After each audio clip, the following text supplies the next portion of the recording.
Good afternoon, everyone. My name is Lindsay Wong, and I am an author and assistant professor of creative writing in the English department at the University of Winnipeg. I'm a Chinese woman with purple hair, and I want to welcome you to our last event for a publishing speaker series for the 2024 year. And today we are so lucky to be featuring a Q&A with award-winning producer and reporter Tanara McLean. Today's event will be recorded, so if you do not want to be on camera, please keep your video off. We also ask that you keep your mics muted. We've already have a lot of questions submitted, so we will only turn to the chat if there is time. I want to thank the English department and the research office at the University of Winnipeg for your support of this event. Today, we acknowledge that we live and work in the territories of the Shinabag, Cree, Dakota, Dene, Métis, and Oji-Cree nations. The University of Winnipeg sits in Treaty 1 territory, the ancestral and traditional homeland of Anishinaabe peoples. As a settler color writer, I am not only committed to honoring and following the lead of the land, water, and cultural protectors of this space, but I also am a constant and forever student of the remarkable stories and their tellings by Indigenous peoples here and around the world. So thank you for the space, and I'm very grateful for everyone for joining us today. And if you feel moved to, please share where you're coming from in the chat on Zoom. I'm very excited to welcome the very talented Tanara McLean, who is an RTDNA and CAJ award-winning producer and journalist based at CBC Edmonton. Her career spans 17 years in print, radio, and television. In her short career, Tanara has worn many hats in media and communications, from news anchoring, hosting a morning TV current affairs show, as communications director for Alberta's official opposition, and as legislator and City Hall Bureau reporter. Tanara currently produces and presents radio documentaries for CBC Radio. Tanara has spent the past several years developing progressive language and new ways of telling the stories of marginalized groups. Most recently, Tanara has taken on a new role as instructor of journalism at Grant McEwen University, preparing the next generation of journalists. The foundation of her instruction is based on the need for better understanding of how implicit bias, positive and negative, affect all aspects of decision-making in newsrooms. So thank you so much for joining us today. Thank you. I'm happy to be here. Sorry for the delay, everybody. That was on my end. Lindsay was very prepared. As a producer myself, I know this happens, so thank you for your patience. Thank you so much for taking the time and coming today. And yes, Zoom is a beast sometimes. Yes, it is. It is. So I'm just going to jump right into some questions. So you're an award-winning reporter and producer. You worked on shows with the CBC, and you've hosted and interviewed a lot of different authors and academics. Would you be able to share your career trajectory in the media with us? Yeah, so now I like to tell my students anytime they ask me, how did you get to this point? I say, well, I had one piece of very good advice when I started, and it was from my mother, who said, learn as many things as you can, take in as much knowledge as you can, because she saw that the landscape in journalism was changing, but also the landscape in a lot of jobs was changing. Roles were being minimized, but people in those roles were being given way more to do. So she said, learn as much as you need to learn now, say yes to opportunity, and then eventually, because you'll be so useful, you'll get to be a bit more picky. And I guess moms are always right. Well, usually that's exactly what's happened. The arc of my career has kind of transpired in that way. And I tell my students, my entire career was just a series of left turns into opportunity. So just taking turns into opportunity where I was learning new skills and just learning that, and that inevitably got me to a next step, which then got me to a next step. And all of those skills combined got me to where I am today. So I became a journalist. I graduated from a technical college, actually, in 2007. And I immediately, that was in Saskatoon, the Western Academy Broadcasting College. It was a choice not to do a full degree because the landscape was changing so much. And I wanted to get out into the real world faster so I could get a job instead of getting out into the real world 2 years later, because cuts were already a reality way back then. And media cuts were already a reality when I was starting. So I got some industry advice from other reporters at the time to do that instead, and it has served me well. So 2007, I moved back from Saskatoon to Red Deer, and I got a job almost immediately. I worked as an intern for a little while. Got a job immediately at the one of the radio stations, doing weekend news anchoring and weekday reporting. Then after a few months, I moved down to the TV station, which was right downstairs. And at that time, I moved into a reality of cuts. The station was downsizing. They took a risk on me because I think they knew they could pay me a little bit less because the station was closing. And I was brand new, been in the business for 6 months, and I said, okay, and I took it. And that really springboarded me into a lot of things. That station ended up closing after 2 years. I'd done an interview with David Swan at the time. He was he was the leader of the official opposition here in provincial politics in Alberta.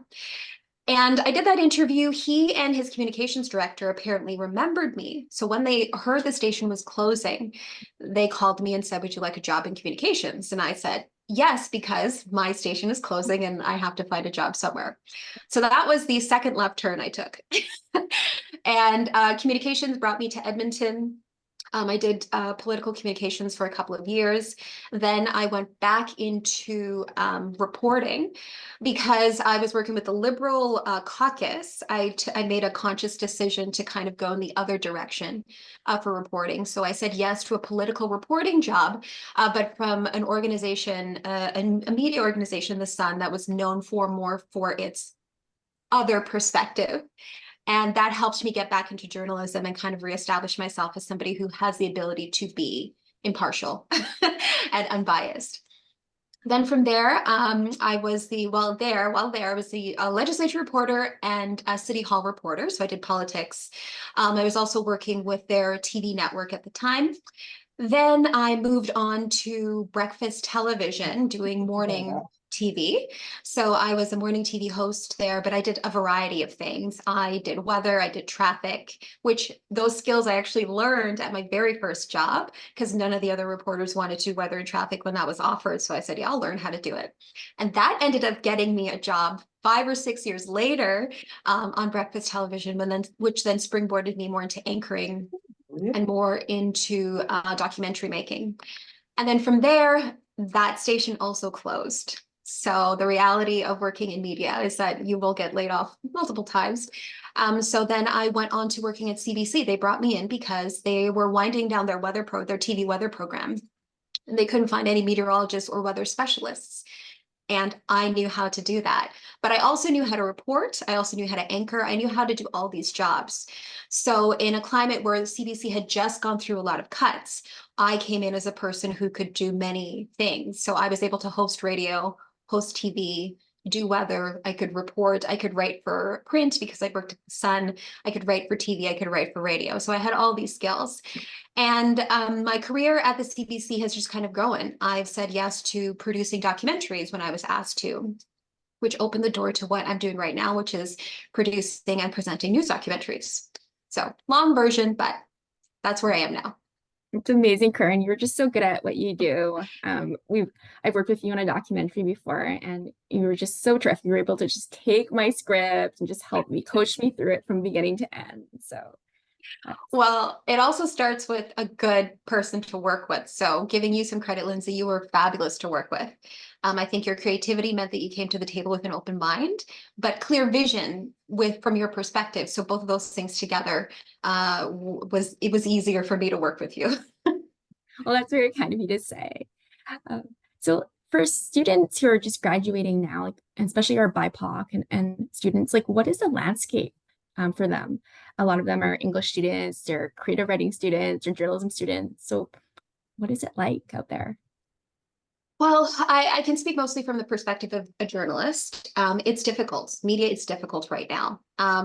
There are a lot of cuts. We've heard in the last year, even many cuts across the board. I have good friends I've been within this industry for the entire time, almost 20 years, who are now looking to reestablish themselves in a different kind of way because being laid off now is a bit more difficult to find another job because there were cuts months ago, and those people have now taken those jobs.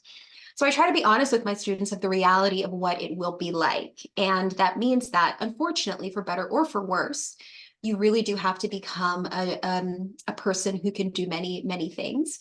Gone are the days in media where you can be a specialist in just one thing. You can no longer just be a print reporter. You can't just be radio. You can't just be TV. You will have to overlap many of these skills. And although it is kind of unfair, it is kind of unfair that companies are forcing us into this position. You can't control that. So all you can do is control how you react in those situations. And I tell my students all the time, you need to come as the person who is willing to do that work, but do it really well. And there's no skating by, but it's like that in any career. There's no skating by.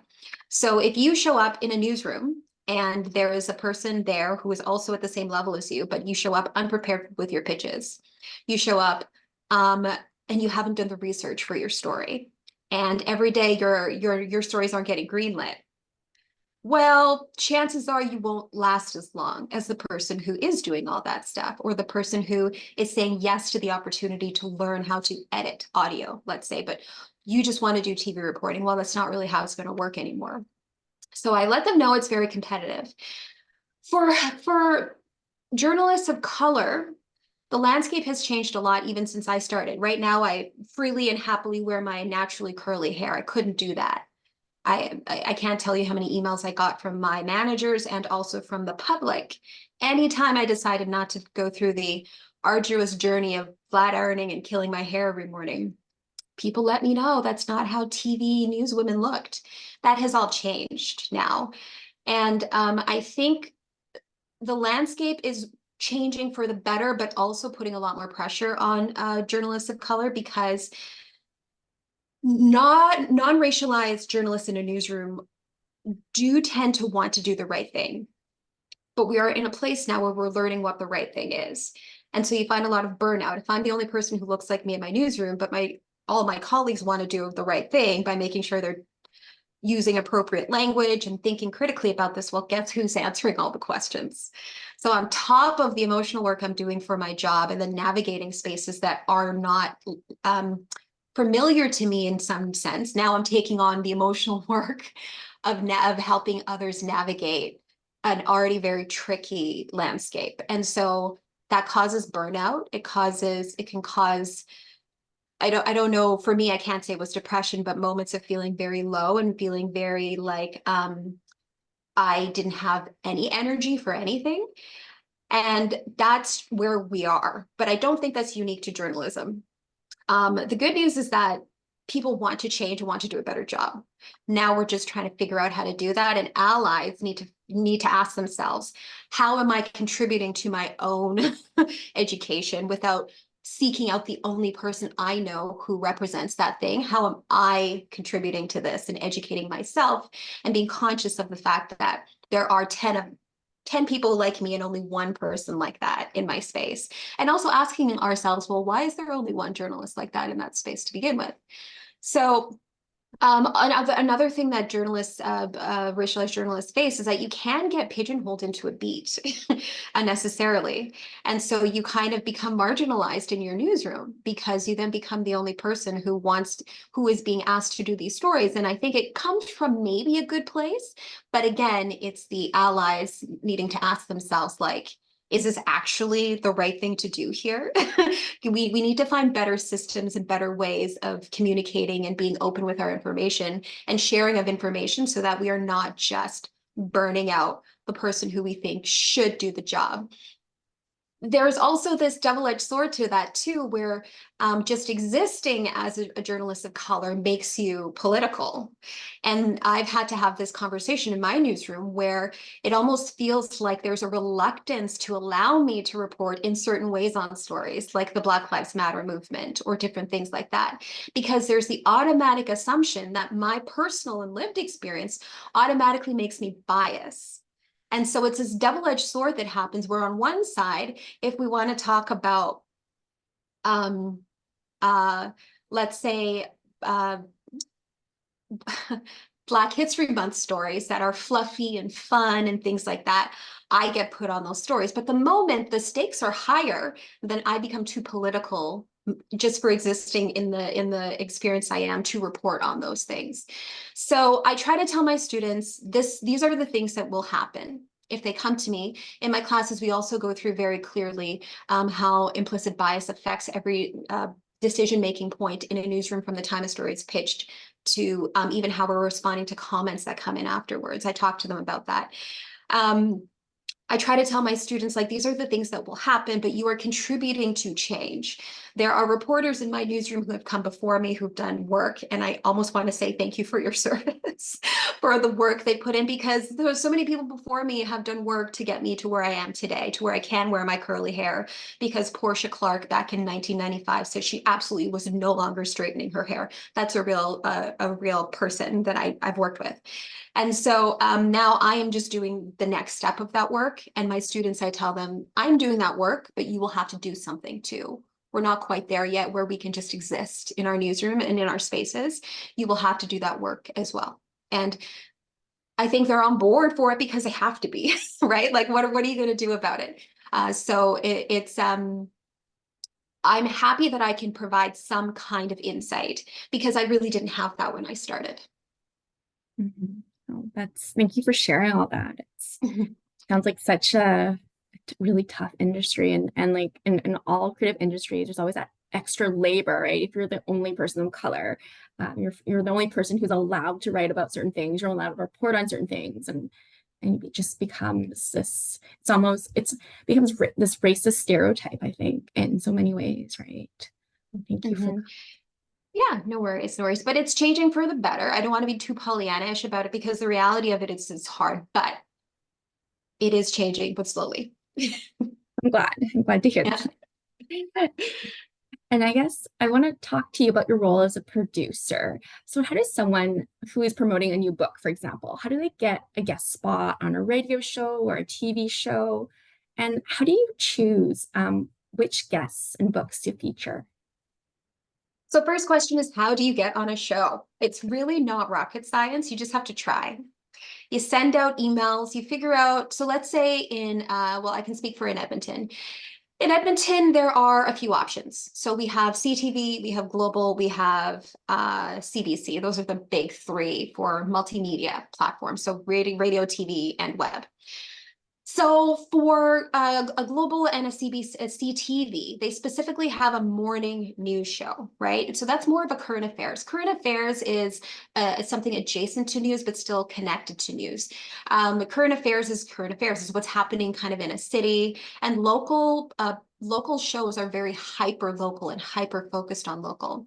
So if you are an author in Winnipeg and you just released a novel, you want to contact those morning shows and say, I just wrote a book. This is what it's about. This is why your audience might be interested. There really is no like bar for what makes something more interesting. It's about how you approach selling it. And this is the sticky part. I don't like doing this. It's very weird. You're selling yourself and you're promoting yourself and you're trying to make yourself sound better. And if you're already very weird about that, you're self-conscious about not building yourself up too much. Some people have no problem with that. They'll tell you best ever and like, you got to read this book. I never like to oversell in case in case the delivery isn't quite there. Um, but you really do just need to sell yourself. Talk about the details of your book. Play up the fact that it's local. Talk about your own personal journey, because and I know this is one of the questions I think a little bit later. People connect to humans. Like we think about stories. What are we tell? We're telling human stories. Even when we have animals standing in as a proxy for humans, we're still giving them human emotions, and because that's our only perspective as humans. We can only really perceive what we're feeling and how those relationships kind of work. But you are also the character in the interview. So you also have to sell the fact that you maybe have gone through a journey to sell your book. Maybe your book is really personal to you. Tell them that. Tell them why this book was really personal to you, because that's something that we can really get into in a 5-6 minute interview, your personal journey. Because just like writing any story, interviews are an arc, right? And we want to be able to follow that arc because we're telling a story in the interviews as well. So all of you as authors, or anybody who is any kind of creative understands that there's a journey to making things, but you also have a journey as a human being. So go ahead and sell that when you're pitching it to producers. So now going back to how do you get in contact with them? Well, email, if you go online, you can typically find the email address for a newsroom. Send an email to the newsroom. If you find a phone number, call the phone number and say, hey, I would like to pitch something to be on the morning show. Be really specific about that, the morning show.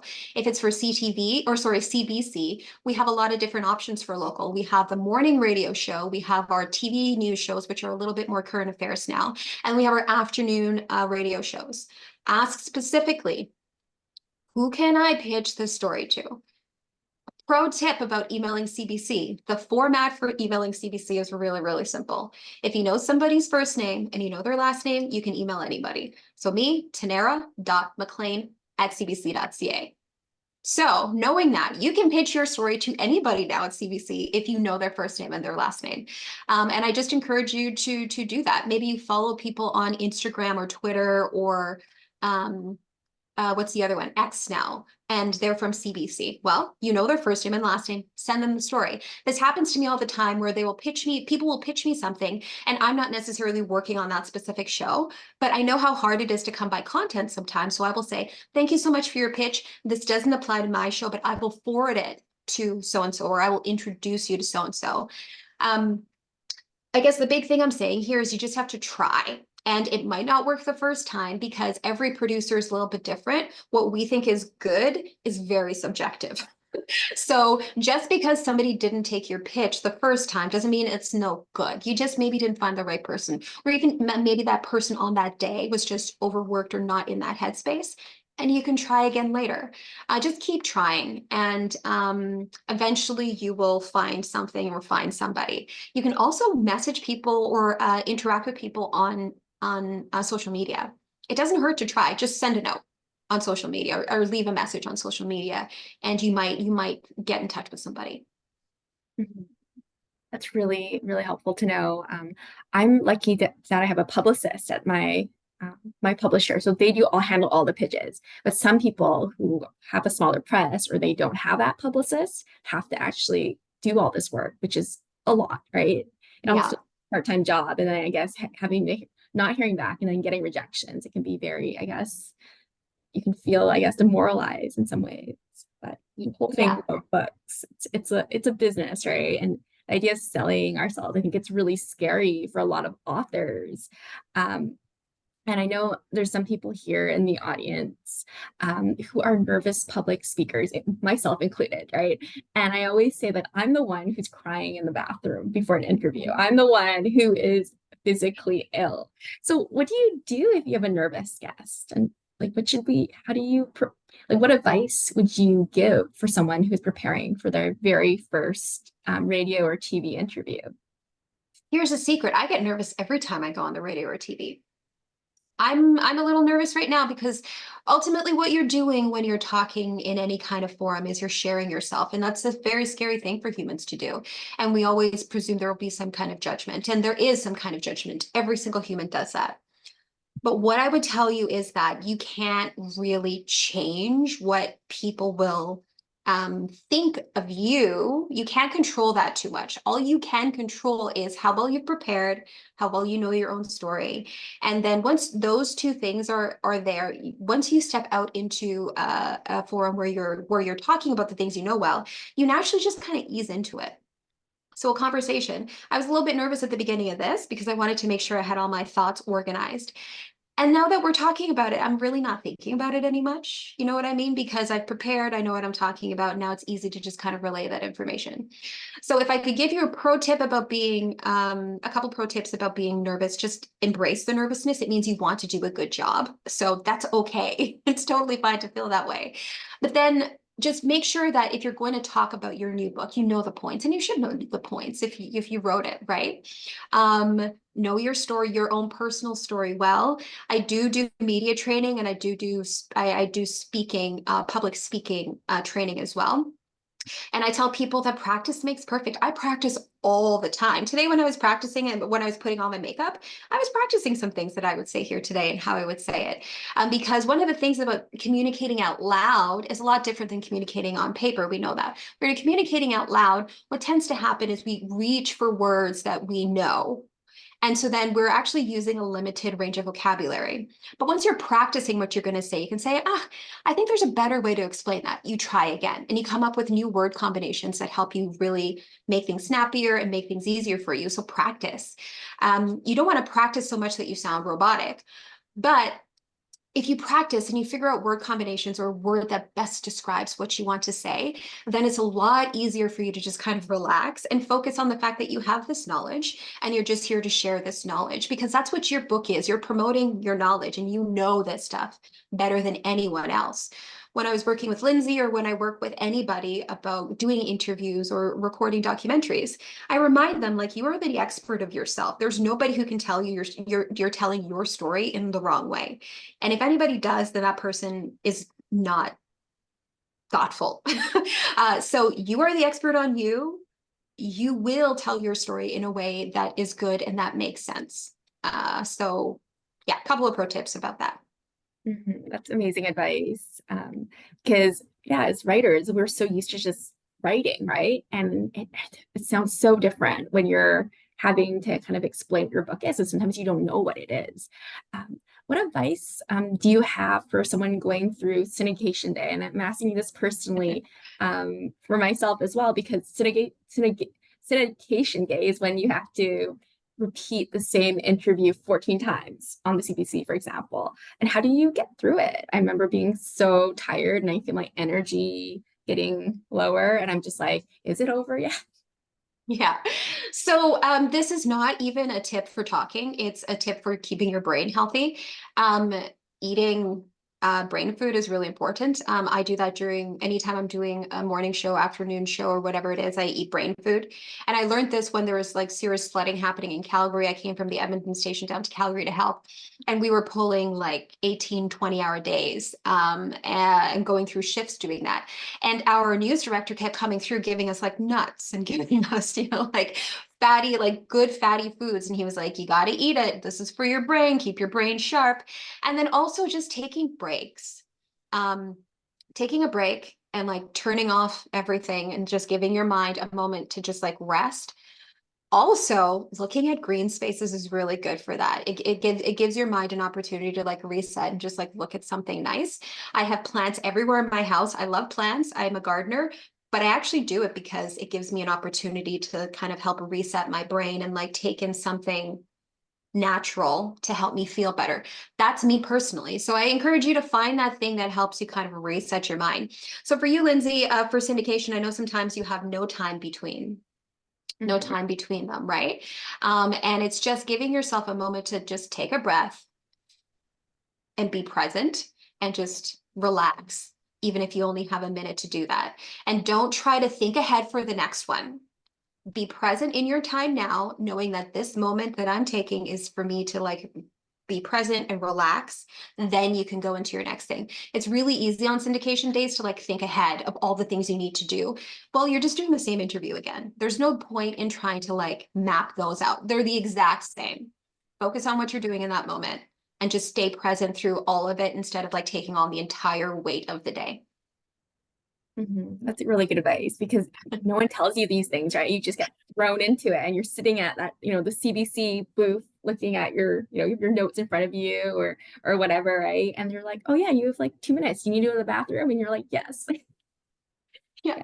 take those breaks. They accumulate, right? In a full day of syndication, those breaks might accumulate to 30 minutes. So take that 30 minutes, even though it's disjointed, take it. Appreciate it. Think I've ever had 30 minutes. But no, that sounds really good. Um, and so you mentioned media training, and when my first book came out, they made me take it because I was really, really bad at it. And they told us that we have to be fairly succinct and not too lengthy on radio and TV. But my problem was that I was very, very brief, and they said you have to learn to expand on your answers. So, what are some tips for being, a good interview guest that keeps getting invites to various shows? Like, how do you prepare all these talking points and things like that? Mhm. So, you will likely do a pre-interview with whomever has booked you for the show. Mostly, that's usually what happens. So in the pre-interview, you get a pretty good picture of what they want to talk to you about. So then from there, you can again practice. Like practicing is a key thing for all of these things. Practice how you're going to answer that. So if I'm asked, what's the weather like today in your area? I wouldn't say, yeah, it's okay. There are a few things I can say. I could practice in saying, oh, it's really nice here today. We've had some not so great weather in the past few weeks. Right now, as I came into the studio, it was really sunny. The birds were singing. People were like even driving with their windows down. It was really nice to see all of that. What did that take me? 30 seconds? But it helped me tell a little bit of a story, right? It helped me tell the story of from last week to today when I left my house to the point that I got here. And the end was how I feel about it. It was great. Right. So if you can think about your questions as like mini arcs, like just like tell a succinct mini story in what it is you're trying to say in that question and breaking it down that way. So then when you're at home practicing, practice doing that when you're in the mirror, taking a bath or walking the dog or making dinner, whatever it is. How would I answer the story? Tell me a bit about what your book is about. How difficult was it for you to write about these personal things? Well, practice. And you can practice all of that even before you get booked, right? Practice with your family, practice explaining to people. Even when you're talking to your colleagues, everything is an opportunity to practice how you're going to explain something. Um, each question you can also teach as like treat as an elevator pitch. So you're not pitching something necessarily, but what's the point of an elevator pitch? You're able to explain something in the time it takes from an elevator to go to the first floor to, let's say, the 10th floor, right? So then practice those common things that you would be asked in an interview about your work. What is it about? How did you start writing? What was the process of doing this? Was this personal for you? Think about things that you would have to say succinctly and practice saying those things. It's really great advice. So it sounds like I never thought about thinking about it as like a mini arc, but as writers, we should be able to do that. We should be able to tell these really compelling anecdotes.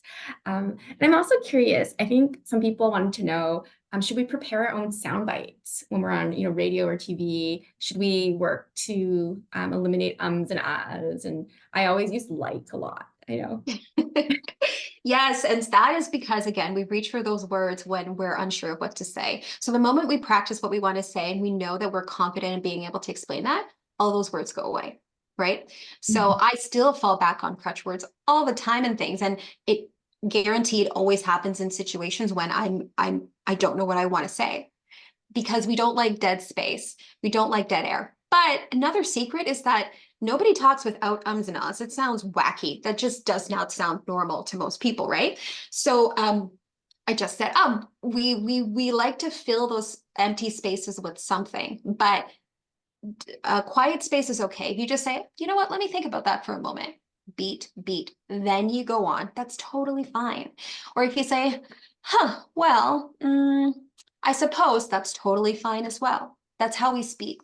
We're comfortable with that kind of thing. Nobody speaks without ums and ahs. My students, I encourage them to keep some of those in an interview because ums and ahs actually give us a feeling sometimes of how people are feeling about things, their pauses, their emotions.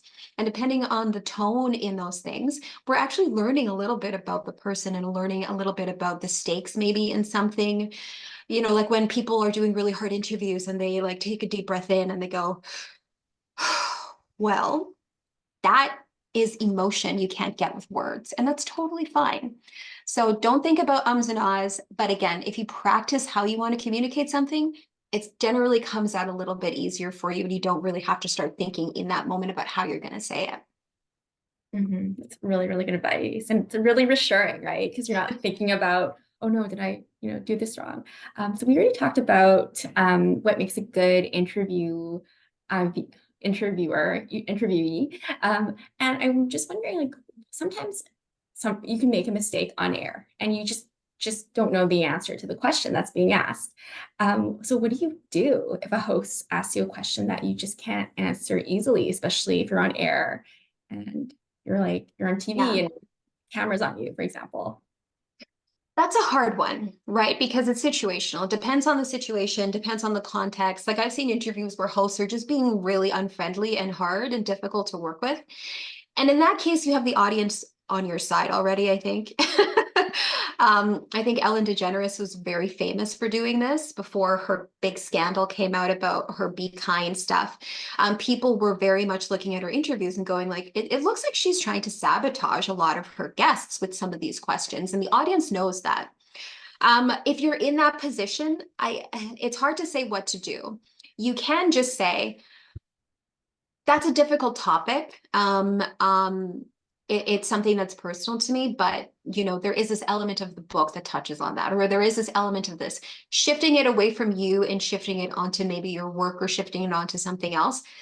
That's easier said than done. It takes time to be able to do that. Anybody who's ever had a confrontational discussion with anybody personally knows that it's really easy to get like pulled into that.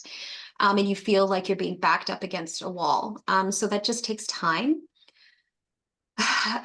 Yeah, I don't really have a better answer for you for that. And sometimes it really does just boil down to what I just did. Like, I don't know. That's a difficult question to answer, and I'll have to think about that a little bit. Mhm. And that's where you leave it. I think there is this like unhealthy and unrealistic perception that you need an answer for everything when you're doing an interview. You don't, right? You absolutely don't. Good producers understand that. And good producers will not put you in a position, and good hosts will not put you in a position where you're stuck and you just don't know what to say. Those questions are generally a little bit unfair.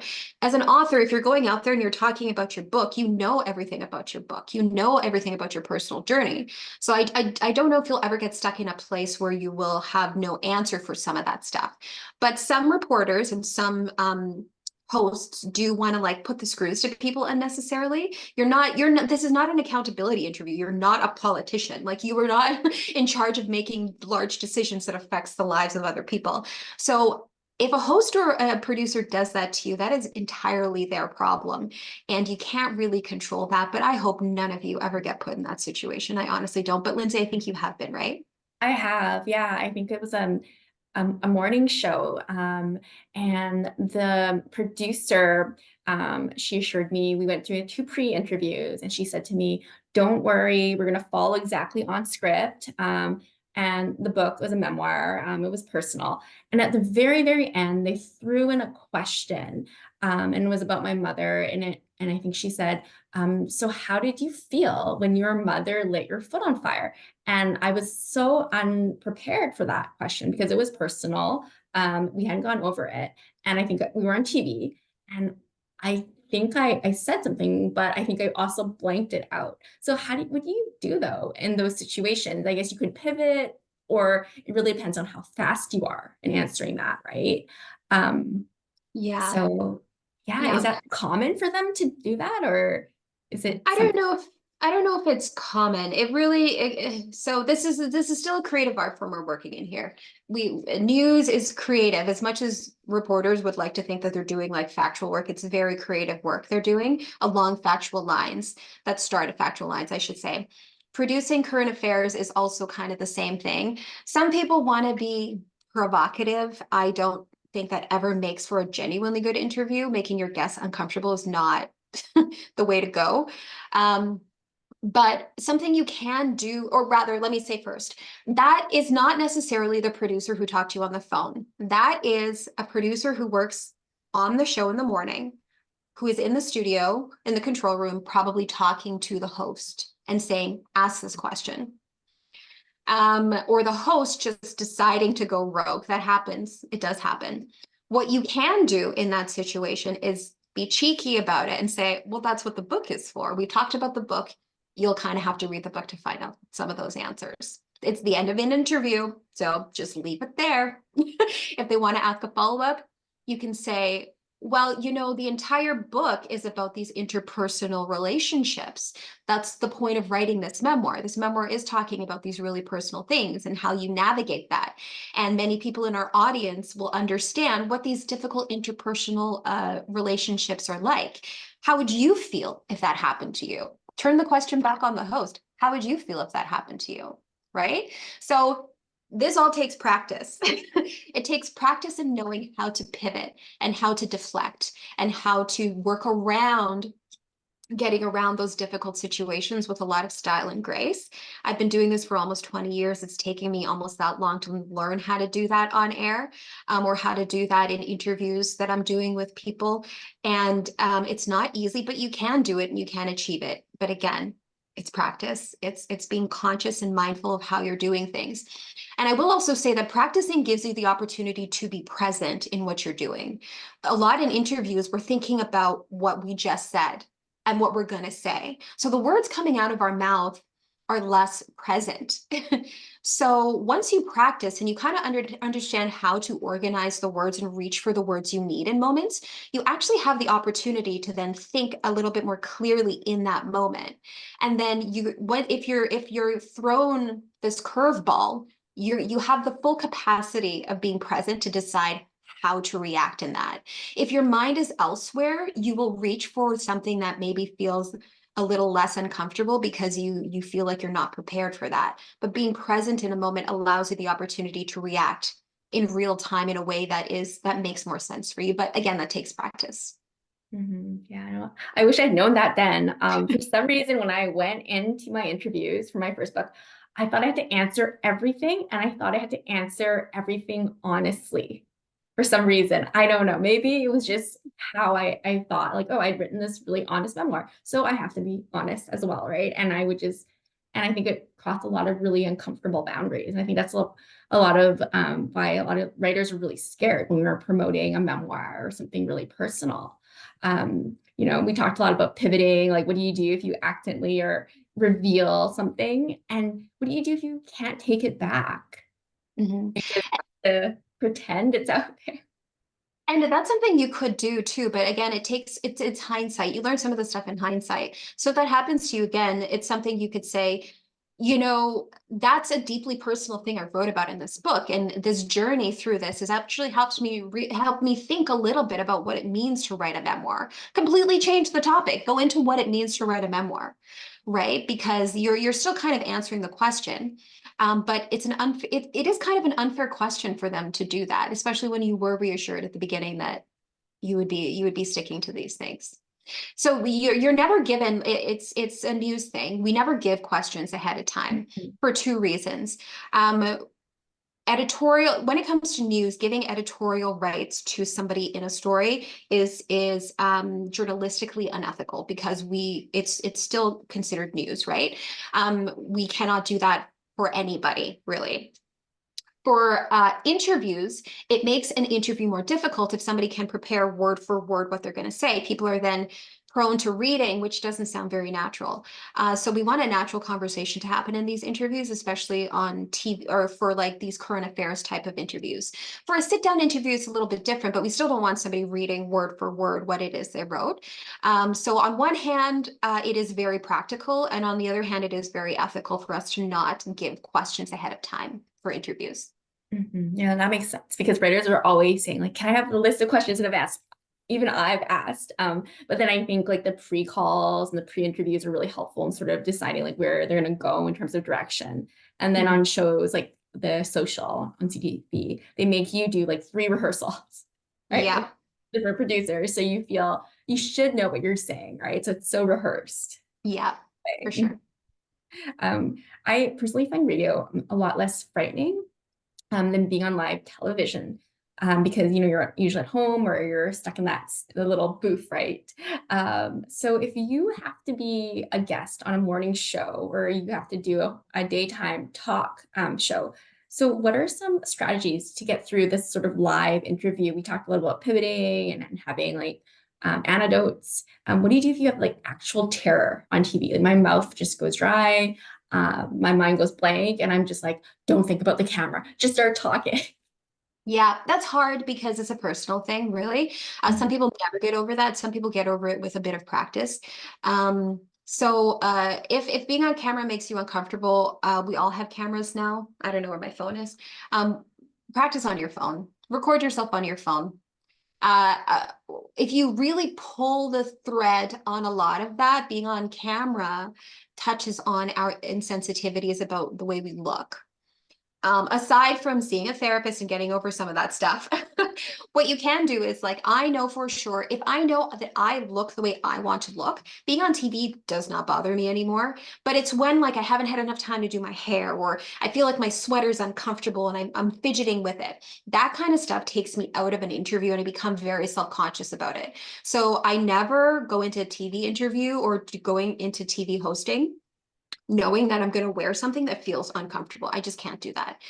I give myself enough time to make sure my hair, my makeup is good, or if you don't wear makeup, doesn't really matter, but make sure you feel good with what you're going out into the world with. So give yourself time to prepare that. That is also important.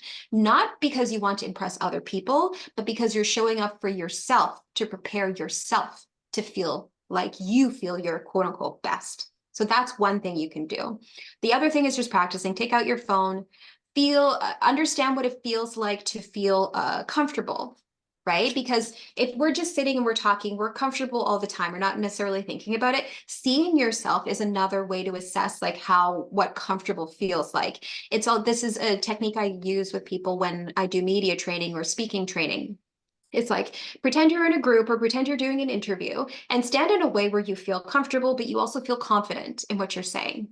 Stand in front of a mirror and do that. Now turn around and try to replicate that.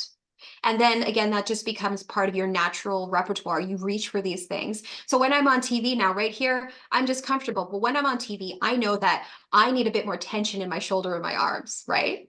And that just becomes natural now when I step on a set because I thought about it and I did the thing. And now it's just like a reflex. Lights go on, shoulders go up a little, right? Also, as far as feeling nervous about what's happening, think about who you're talking to.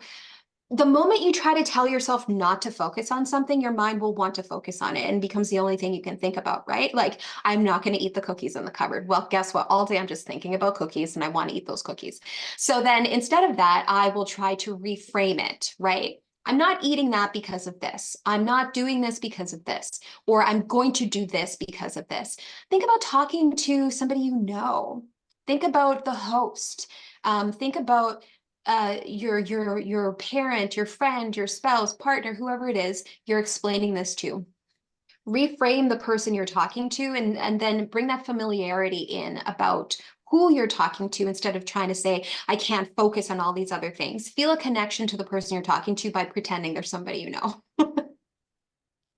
It's really good advice. Yeah, it's hard, I think. It's hard. Yeah, so hard because I think writers, we might produce a book every 5 years or 10 years. And so once you've sort of gotten over that fear and you're back in hiding and you're writing your next book, and then they make you go out again, right? So it's suddenly all this attention, and then it's suddenly you're just hiding from the world. Yeah, yeah. And another thing I should say too is that you really don't want to try to come off as like this, like big, I'm very confident in this situation. You want to be yourself. Audiences can clock insincerity immediately. You don't want to be insincere. I see interviews all the time with people I've talked to personally, and it's like, that's not who you are. Like, why are you pretending to be this kind of like larger than life person when, you are more thoughtful, you talk differently. I encourage you all to just be yourself. Don't try to be somebody else. Don't try to be the version of you that somebody says you should be. Totally Just agree. truly be you. Oh, pardon me? Oh, I think that was just an accident. Oh, okay. That's okay. Yes, there you go. Mhm. Yeah, no, that's like really, really good advice. Because I think writers, we definitely feel that we have to be entertaining or funny on TV or personable, right? And often we're just these people who don't leave the house or are very shy, right? And so it's Yeah. great. And I'm an introvert. You can't tell this right now. I'm an introvert. These things, after this, I will be very drained and I'll be tired. And it's easy for, I think, a lot of people to think that hosts and people on TV are these like people who don't mind doing these kinds of things. It takes a lot out of hosts to do a show, right? And so a lot of the hosts I know are introverted people. We like our quiet evenings at home, and we like to do all those things. So you do not have to be that in order to do interviews. Like I said, just be you and you'll be okay. Mhm. Good advice. And from your point of view, as a journalist, producer, host, how can your guests make it easier for you to do your job? Are there any pet peeves that can burn bridges? Can you say that one more time? So from your point of view as a journalist and producer, how can your guests, like, so if you're interviewing us, how can we make it easier for you to do your job? Mm. So, like I said about Lindsay, come with an open mind, right? Consider the fact that you're a creator and you know what it takes to create. Producers are also creators. And so a lot of the processes are quite similar. We're forming interviews, we're coming up with questions. The list of questions is a really thoughtful process that producers go through to figure out the best flow for these kinds of things, right? So come with an open mind, knowing that there is somebody who is 9 times out of 10 just trying to do the best they can do to help you out. Also, come with yourself. Don't come into a pre-interview trying to be somebody different, because the moment you get nervous, that can change. Be you. Be upfront about who you are in the interviews. Also, be upfront about things that you may make you uncomfortable. I would never go into an interview call or a pre-interview with a producer saying, absolutely not talking about this, not talking about this, not talking about this. That's a pretty combative way to enter something. But if you're very clear and upfront about the fact that, so I wrote this memoir 5 years ago. Now, after some thought about this, there are some things in the book that I'm a little hesitant to talk about. I would prefer to focus on some of these things instead. That might actually open up a discussion. They might say to you, well, would you mind talking about the fact that all this time has passed and now perspective has given you different perspective on writing this. That then creates a different aspect to your interview that makes you a more compelling character to the audience. So just be really honest with them about things, but also just be willing to work with them.